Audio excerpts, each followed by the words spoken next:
नमस्कार दोस्तों, legal tank channel में आपका स्वागत है। दोस्तों, आज हम बात कर रहे हैं एआईबी की परीक्षा के बाद ऐसी कौन कौन सी फॉर्मेलिटीज हैं जो आपको पूरी करनी होंगी, जिनको पूरी करने के बाद आपकी वकालत पर रोक नहीं लगेगी।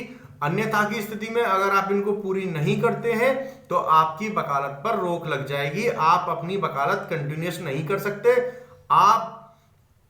आपकी जो लोकल बार है, जैसे यूपी स्टेट से हैं आप, स्टेट बार है, आपकी वकालत पर रोक लगा देगी।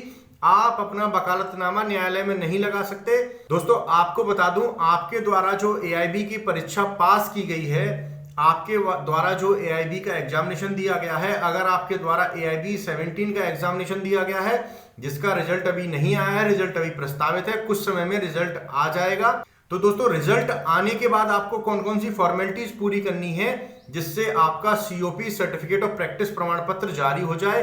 सीओपी सर्टिफिकेट ऑफ प्रैक्टिस प्रमाण पत्र जारी होने के बाद आपको आगे क्या करना है जिससे आपकी वकालत पर रोक ना लगे। दोस्तों, स्टेप बाय स्टेप मैं बताता हूं। सबसे पहले आपको जो आपका एआईबी द्वारा जो एग्जाम दिया है उसका रिजल्ट प्रॉपर तरीके से डाउनलोड करना है। आप ऑल इंडिया बार एग्जामिनेशन की वेबसाइट से जाकर के या ऑल इंडिया बार एग्जामिनेशन द्वारा अगर कोई अन्य पोर्टल दिया गया है तो वहां से अपना रिजल्ट डाउनलोड कर सकते हैं। सबसे पहली प्रोसेस यही है, आपको वहां से जाके अपना रिजल्ट प्रॉपर तरीके से डाउनलोड करना है। अगर आप पास हैं तो आप आगे की फॉर्मेलिटीज पूरी कर सकते हैं।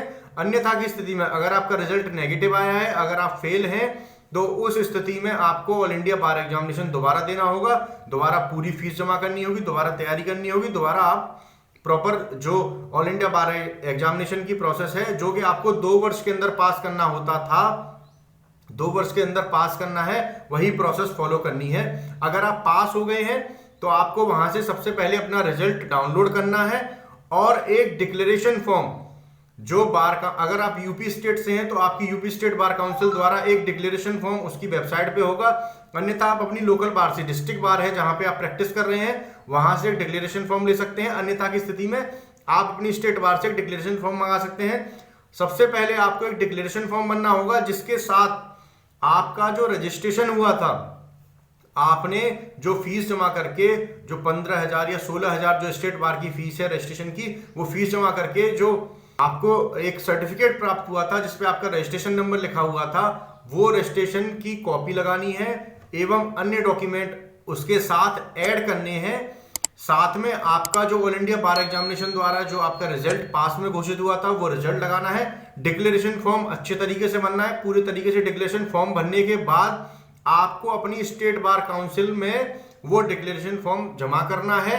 उस फॉर्म को जमा करने के बाद बार काउंसिल, आपकी जो भी बार काउंसिल है, जैसे आप उत्तर प्रदेश बार काउंसिल से हैं तो आपकी उत्तर प्रदेश बार काउंसिल उसको कंफर्म करेगी कि आपके द्वारा वाकई में एआईबी की परीक्षा क्लियर की गई है। जो बार काउंसिल द्वारा जो परीक्षा कराई जा रही है, आपके द्वारा उस परीक्षा को क्लियर किया गया है या नहीं किया गया है। उसको क्लियर करने के बाद आपने जो फॉर्म जमा किया था उसके साथ फीस जमा करनी होती है, जो कि समथिंग, अगर आप उत्तर प्रदेश बार काउंसिल से हैं तो आपको 250 रुपए या कुछ एक्स्ट्रा आगे पीछे भी फीस हो सकती है, मैं कंफर्म नहीं हूं फीस के विषय में, तो फीस जमा करनी होती है।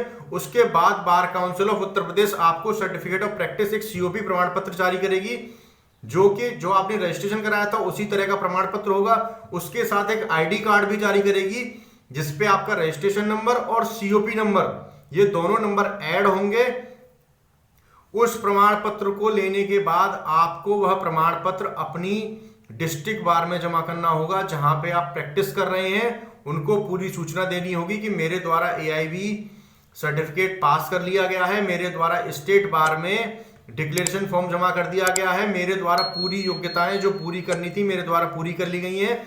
अतः ऐसी स्थिति में मैं आगे की प्रैक्टिस कंटिन्यूस करना चाहता हूं। मेरा जो 2 वर्ष का कार्यकाल था, 2 वर्ष का समय दिया गया था bar council of Uttar Pradesh द्वारा, वो आगे एक्सटेंड कर दिया गया है 5 वर्ष के लिए। दोस्तों, आपको बता दूं, ये 5 वर्ष के लिए एक्सटेंड किया जाता है। सीओपी जो आपका bar council of Uttar Pradesh द्वारा जारी किया गया होगा वह 5 वर्ष के लिए होता है। 5 वर्ष के बाद दोबारा आपको उसको रिन्यू कराना होता है, जिसकी फीस समथिंग 500 रुपए है।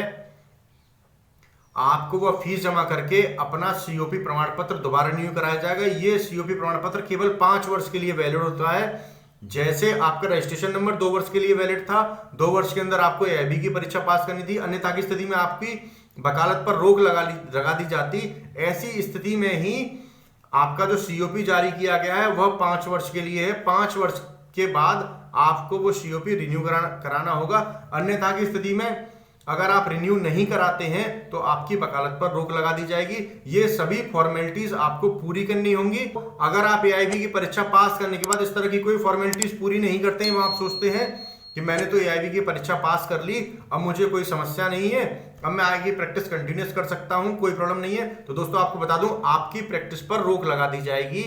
आप 2 वर्ष तक ही प्रैक्टिस कर सकते हैं। 2 वर्ष के बाद स्वतः ही आपकी प्रैक्टिस जो आप वकालतनामे लगाते हैं न्यायालय में, जो उसको रोक लगा दी जाएगी। Bar council of Uttar Pradesh द्वारा आपको आपकी वकालत से वंचित कर दिया जाएगा अगर आप इस तरह की कोई फॉर्मेलिटीज पूरी नहीं करते हैं। ऑल इंडिया बार एग्जामिनेशन पास करने के बाद आपको यह सभी फॉर्मेलिटीज पूरी करनी है। अगर आप इस तरह की फॉर्मेलिटीज पूरी नहीं करते हैं तो आपकी वकालत पर रोक लगा दी जाएगी। दोस्तों, अगर आपको हमारी वीडियो अच्छी लगी हो तो हमारे चैनल को लाइक, सब्सक्राइब और शेयर करना ना भूलिए।